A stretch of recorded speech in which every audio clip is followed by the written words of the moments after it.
साथियों, एक बड़ा सवाल है, क्या पुलिस से ज्यादा तेज हैं गैंगस्टरों के मुखबिर?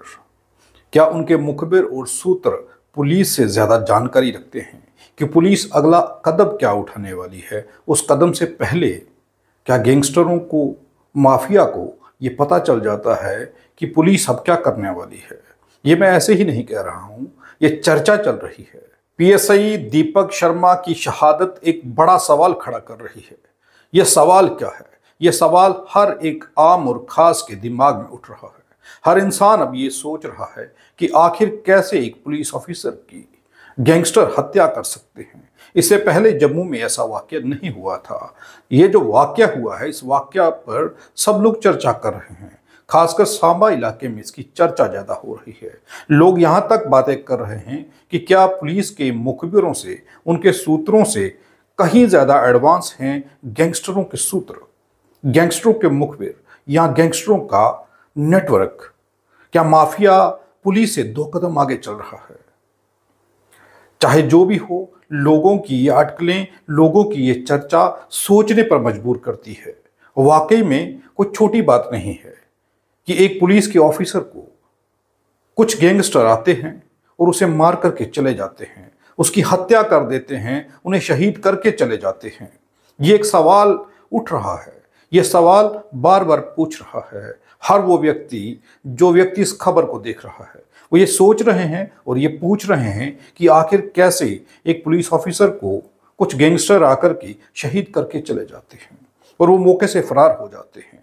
अटकलें ये भी लगाई जा रही हैं और चर्चा ये भी चल रही है कि पीएसआई दीपक शर्मा की शहादत की कहानी ये नहीं है जो बताई जा रही है या फिर जो अखबारों में और टीवी चैनल्स पर आप सबने देखी है। चर्चा ये चल रही है कि पीएसआई दीपक शर्मा की शहादत कैसे हुई है। इस कहानी के पीछे जो अब चर्चा हो रही है वो कहानी कुछ और है। कहानी ये बताई जा रही है कि पीएसआई दीपक शर्मा पहले भी अमृतसर में बहुचर्चित अक्षय हत्याकांड के आरोपियों को पकड़ने के लिए अमृतसर में गए थे। लुड्डन और रोहित को वो पकड़ने के लिए वहां गए थे, लेकिन लुड्डन और रोहित उन्हें चकमा देकर के वहां से भाग गए थे। बताया यह जा रहा है कि पीएसआई दीपक जो शहीद हो चुके हैं, उन्हें इंफॉर्मेशन मिली थी कि गैंगस्टर वसुदेव उर्फ छुन्नू और उनके साथ कुछ और गैंगस्टर जो हैं वो कठुआ के मेडिकल कॉलेज में आ रहे हैं। तो वो उन्हें ट्रैप करते हुए, उन्हें ट्रेस करते हुए उनके पीछे जा रहे थे। अब कहानी को समझिए कि कहानी की चर्चा मार्केट में क्या हो रही है। हर आम और खास इंसान चर्चा क्या कर रहा है और सोच क्या रहा है। बताया यह जा रहा है कि जब पीएसआई दीपक शर्मा को ये इन्फॉर्मेशन मिली कि गैंगस्टर वसुदेव उर्फ छुन्नू और उसके साथ लुड्डन और रोहित जो हैं वो कठुआ के मेडिकल कॉलेज में किसी काम से आ रहे हैं। बताया यह जा रहा है कि ये एक जाल बिछाया गया था और ये एक जाल गैंगस्टरों ने बिछाया था। ये जाल पीएसआई दीपक शर्मा की हत्या के लिए बिछाया गया था। पीएसआई दीपक शर्मा की हत्या करने के मंसूबे से यह जाल बिछाया गया था गैंगस्टरों द्वारा। ऐसी चर्चाएं अब हो रही हैं, ऐसी बात अब लोग चौक चौराहे में खड़े होकर के कर रहे हैं, क्योंकि ये छोटा मामला नहीं है कि गैंगस्टरों के दिल इतने बढ़ चुके हैं, बदमाशों के दिल इतने बढ़ चुके हैं कि अब वो पुलिस की खाकी वर्दी पर हाथ डालने से भी नहीं चूक रहे। पुलिस के ऑफिसरों के ऊपर गोलियां चलाने लगे हैं और ऐसे हाई टेक्नोलॉजी के हथियार लेकर के वो आ रहे हैं। एडवांस टेक्नोलॉजी के हथियार वो लेकर के पहुंचे थे, जिस बात को समझने में कोई कसर नहीं बचती है कि पीएसआई दीपक शर्मा की हत्या का षड्यंत्र जो था वो ये गैंगस्टर पहले रच चुके थे, ऐसा लग रहा है और ऐसा हुआ होगा। लेकिन जो षड्यंत्र रचा गया था गैंगस्टरों द्वारा, बदमाशों द्वारा, वो ये था कि पीएसआई दीपक शर्मा को वो ट्रैप कर रहे थे। ये बता रहा है कि उसकी वासुदेव उर्फ छुन्नू की मोबाइल की लोकेशन ट्रेस करते हुए पीएसआई दीपक शर्मा उस गाड़ी के पीछे पीछे चल रहे थे जिस गाड़ी में वसुदेव उर्फ छुन्नू गैंगस्टर था और वो कठुआ के मेडिकल कॉलेज की ओर जा रहा था। लेकिन ये बताया जा रहा है कि पीएसआई दीपक शर्मा जिस मोबाइल की लोकेशन ट्रेस करते हुए जिस गाड़ी का पीछा कर रहे थे, उस गाड़ी में सिर्फ उस गैंगस्टर वसुदेव उर्फ शुन्नू का मोबाइल था वो खुद उस गाड़ी में नहीं था, वो किसी और गाड़ी में था। वो पीएसआई दीपक शर्मा के पीछे गाड़ी लेकर के चल रहा था ताकि वो पीएसआई दीपक शर्मा पर हमला कर सके। बताया ये जा रहा है क्योंकि अमृतसर में पहले भी पीएसआई दीपक शर्मा इनको गिरफ्तार करने के लिए गए थे, तो उसी रंजिश के चलते वो एक प्लान बना चुके थे जिसके तहत वो पीएसआई दीपक शर्मा के ऊपर हमला करने वाले थे। ये चर्चाएं हो रही हैं, ये लोग बातें कर रहे हैं कि ये कहानी है। अब इसमें सच्चाई कितनी है ये तो हम नहीं जानते, लेकिन कहानी को अगर आप सुनिए तो कहानी को सुनने के बाद ऐसा लग रहा है इसमें कुछ तो सच हो सकता है।